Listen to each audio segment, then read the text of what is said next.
Hello everyone, welcome to my channel Finance Know How. और मैं ये वीडियो लेट बना रहा हूँ आई डायरेक्ट टैक्स के जो पेपर है उसके एनालिसिस की, बिकॉज़ मेरा एग्ज़ाम का रिज़ल्ट आ गया था और मैं पास हो गया हूँ उसमें। So now I am qualified chartered accountant. और जैसा कि मैंने आप सभी लोगों को बोला था कि मेरा आईडीटी का पेपर बहुत ख़राब गया था, तो इंस्टीट्यूट ने मुझे डॉट 40 मार्क्स दे के पास किया उसमें। So thank you so much to the ICAI to qualifying me as a chartered accountant। अब हम बात करेंगे कि डायरेक्ट टैक्स के पेपर का एनालिसिस करेंगे। और मैं आपको बताना चाहूँगा डायरेक्ट टैक्स के पेपर में मुझे पिछले टाइम है ओल्ड सिलेबस का था मैं, और मुझे 62 मार्क्स आए हैं विच आई एम लाइक एग्जाम्ड हुआ हूँ। उससे पहले मुझे आज तक कभी कोई एग्ज़ाम में लाइक किसी भी अटैम्प में 45 से ऊपर मार्क्स नहीं आए डायरेक्ट टैक्स में। सो ये मेरा एक प्लस पॉइंट है यहाँ पे। अब हम बात करेंगे इस पेपर का कि जो न्यू सिलेबस का पेपर था, एक ओवरऑल एनालिसिस बता देता हूँ कि जो न्यू सिलेबस का पेपर था वो इजी था, ठीक है। सारे क्वेश्चंस अराउंड 80 मार्क्स के question directly PM study material से आए हैं। और जो MCQs थे न्यू सिलेबस के वो थोड़े टफ थे, एवरेज से ऊपर के, ठीक है। और जो ओल्ड सिलेबस की बात करूँ तो उसका जो डिस्क्रिप्टिव पार्ट है वो थोड़ा टफ था, बट MCQs ईजी थे। और डिस्क्रिप्टिव के अंदर जो इंटरनेशनल टैक्सेशन का पार्ट था वो इजी था, बट जो डायरेक्ट टैक्स का पार्ट था TT का पार्ट वो थोड़ा टफ था। अब हम सबसे पहले डिस्कस करते हैं न्यू सिलेबस के पेपर को यहाँ पे। तो इसमें जो फर्स्ट क्वेश्चन था वो तो हमारा PGBP का इनकम का आता है। इसमें कुछ एडजस्टमेंट है जो आपको, अगर आपने क्वेश्चन पे प्रैक्टिस कर रखी है तो वो आपको पढ़ते ही समझ में आ गई इस एडजस्टमेंट क्या करना है, ठीक है। और लास्ट में कुछ डिडक्शन का एडजस्टमेंट करना होता है हमेशा की तरह, और कुछ 2-3 एडजस्टमेंट न्यू थी, ठीक है। बट ये जो था ये था हमारा 80JJAA का जो इम्पोर्टेंट सेक्शन होती है। और मेरे हिसाब से जो भी इंस्टीट्यूट में एग्ज़ाम देने जाता है वो ये सेक्शन पढ़ के ही जाता है, बिकॉज इंस्टीट्यूट ने काफ़ी सारे प्रैक्टिकल एग्जाम्पल्स दे रखे हैं इस क्वेश्चन के।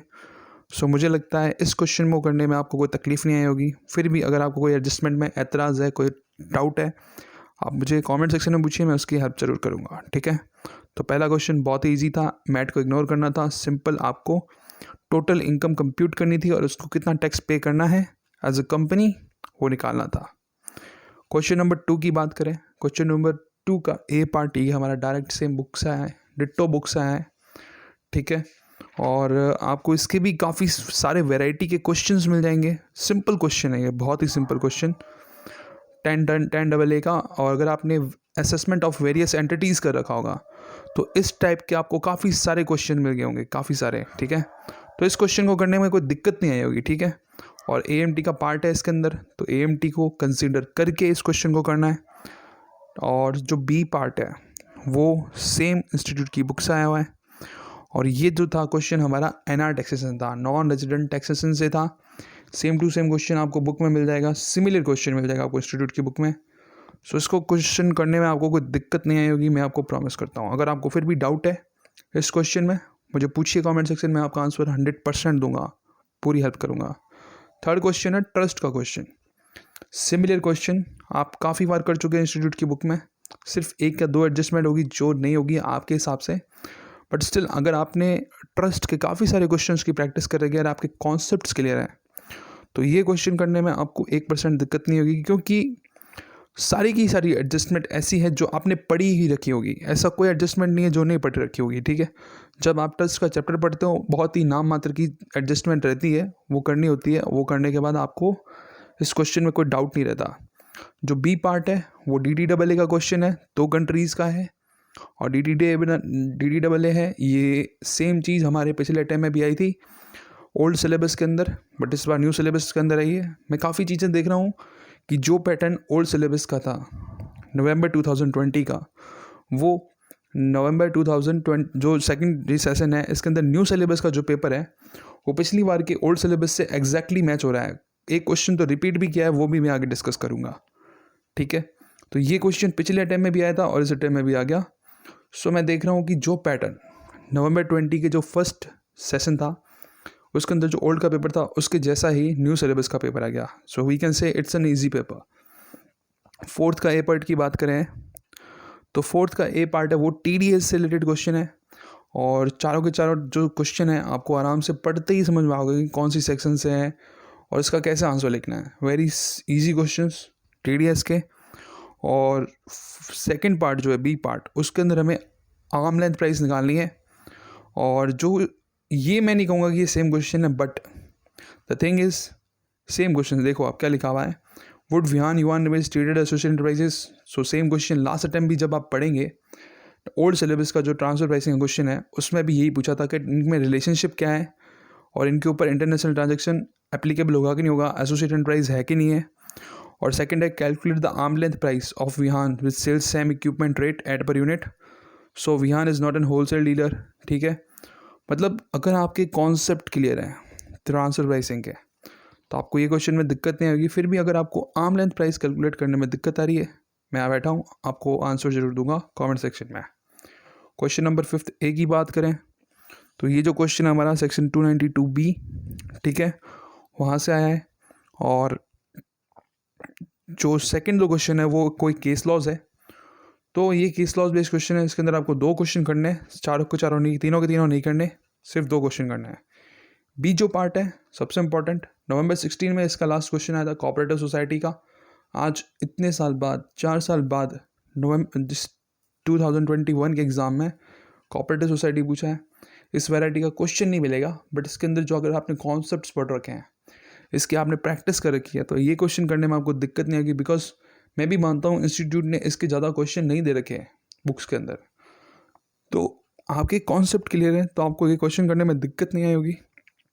इंस्टीट्यूट के 5 एग्जाम के क्वेश्चन देख सकते हो, वहाँ से आपको थोड़ी हेल्प हो जाए, बट ज़्यादा क्वेश्चन इंस्टीट्यूट के बुक में नहीं है। तो कुछ स्टूडेंट्स को इस क्वेश्चन को करने में दिक्कत आई होगी, बिकॉज जो इंस्टीट्यूट होते हैं जो पढ़ाते हैं वो भी इस पर ज़्यादा फोकस नहीं करती इसको पढ़ाने में। तो आप कॉन्सेप्ट पढ़िए छोटे छोटे में, बिकॉज देख लो आप, ये अराउंड 6 मार्क्स कवर करती है। अगर आप DTAA का क्वेश्चन करते हो इंस्टेड ऑफ दिस तो उसमें थोड़ी आपको टाइम ज़्यादा लगेगा, बट कोऑपरेटिव सोसाइटी के कॉन्सेप्ट्स क्लियर हैं तो आप ये क्वेश्चन आराम से कर पाएंगे। ठीक है, मैं यही बोलना चाहता हूँ। बात करें 6th के ए पार्ट की, तो 6th का ए पार्ट है, देख लो ये जो क्वेश्चन है same to same old syllabus नवंबर 20 के अंदर आ चुका है, जिसको यहाँ पे रिपीट किया है। मैं अभी भी बोल रहा हूँ, नवंबर 20 के जो डायरेक्ट टैक्स का पैटर्न था ओल्ड सिलेबस का वही सेम पैटर्न, हर क्वेश्चन का पैटर्न सेम टू सेम इस अटेम्प्ट में न्यू सिलेबस वालों को ही रख दिया है। ठीक है, तो ओवरऑल मैं ये कह सकता हूँ कि ये पेपर काफ़ी इजी था। और जो सेकंड पार्ट है 6th का बी पार्ट, ये हमारा कॉस्ट प्लस मेथड से हमें आर्म लेंथ प्राइस कैलकुलेट करनी थी, और ये भी क्वेश्चन आपको इंस्टीट्यूट के मॉड्यूल में आराम से मिल जाएगी। तो ओवरऑल ये एनालिसिस रहेगा मेरा कि न्यू सिलेबस का जो पेपर है काफ़ी इजी है, और मैं ये श्योर हूँ कि जो इस बार का रिजल्ट रहेगा उसमें डायरेक्ट टैक्स न्यू सिलेबस के जो स्टूडेंट्स होंगे वो एग्जाम्शन ज़्यादातर उसी में एग्जाम्शन लाएंगे। बिकॉज सेम थिंग हुई है कि नवंबर 20 में सेम पैटर्न का पेपर आया और स्टूडेंट ने एग्जाम्शन स्कोर की है। ठीक है, बात करें सेकंड जो ओल्ड सिलेबस की बात है, हाँ मैं पेपर तो डिस्कस नहीं करूँगा मैं उसका, बट मैं ओवरऑल ये कहना चाहता हूँ कि जो डिस्क्रिप्टिव क्वेश्चन है उसके वो हार्ड थे, एक्सेप्ट इंटरनेशनल टैक्सेशन। वहाँ पे इंटरनेशनल टैक्सेशन ईजी था, और जो वहाँ के MCQs थे वो भी ईजी थे। तो ओवरऑल एनालिसिस कंक्लूड यही करना चाहूँगा मैं कि न्यू पेपर इजी था, न्यू सिलेबस का पेपर इजी था, और ओल्ड सिलेबस का पेपर हार्ड था। ठीक है, हार्ड नहीं कह सकते, एवरेज से ज़्यादा, बट हार्ड से थोड़ा कम। ओके, सो यहाँ पे मैं अपने इस वीडियो को कंक्लूड करना चाहूँगा। Thank you so much for watching this video. अगर आपको वीडियो अच्छा लगे प्लीज़ चैनल को subscribe, share, like, dislike, share नहीं करना हो तो ना करें, कोई तकलीफ़ नहीं है, बट आप कमेंट करिए, बताइए हमारा वर्क कैसा लगता है, ख़राब लगता है तो भी लिखिए। Thank you so much for watching this video.